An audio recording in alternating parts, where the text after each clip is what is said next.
నమస్కారం అండి అందరికీ. ఈరోజు పవిత్రమైన 2 పర్వదినాలు, నాగుల పంచమి మరియు గరుడ పంచమి.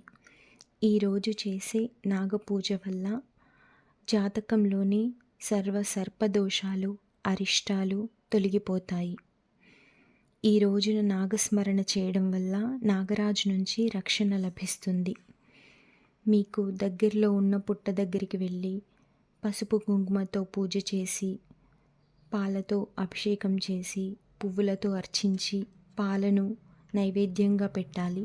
దీపారాధన చేయాలి మరియు చలిమిడిని నైవేద్యంగా పెట్టాలి. ఇలా పూజ చేసిన తర్వాత పుట్ట చుట్టూ ప్రదక్షిణ చేయాలి. ప్రదక్షిణ చేస్తూ సర్పదేవతల యొక్క 9 పేర్లను స్మరించుకోవాలి.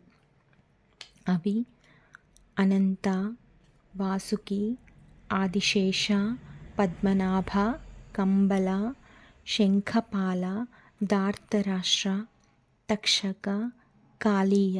ఇలా సర్పదేవతల యొక్క 9 పేర్లను స్మరణ చేయడం వల్ల జాతకంలోని సర్పదోషాలు తొలగిపోతాయి. మనకు ఏదైనా ఈ దోషాల వల్ల మన పనిలో ఆటంకం కలగడం కానీ ఇలా జరిగేవి అన్నీ ఈ దోషాల నిర్మూలన వల్ల తొలగిపోతాయి.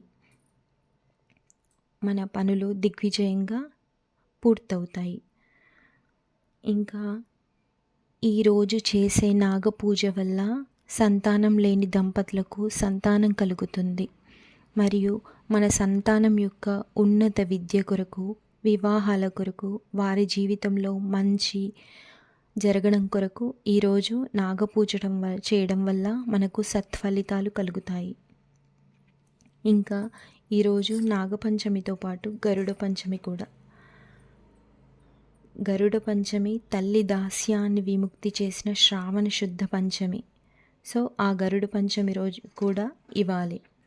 ఈరోజు గరుడ పంచమి ఓం గరుడాయ నమః అని 108 సార్లు గరుడుని నామం జపించడం వల్ల శుభ ఫలితాలు కలుగుతాయి.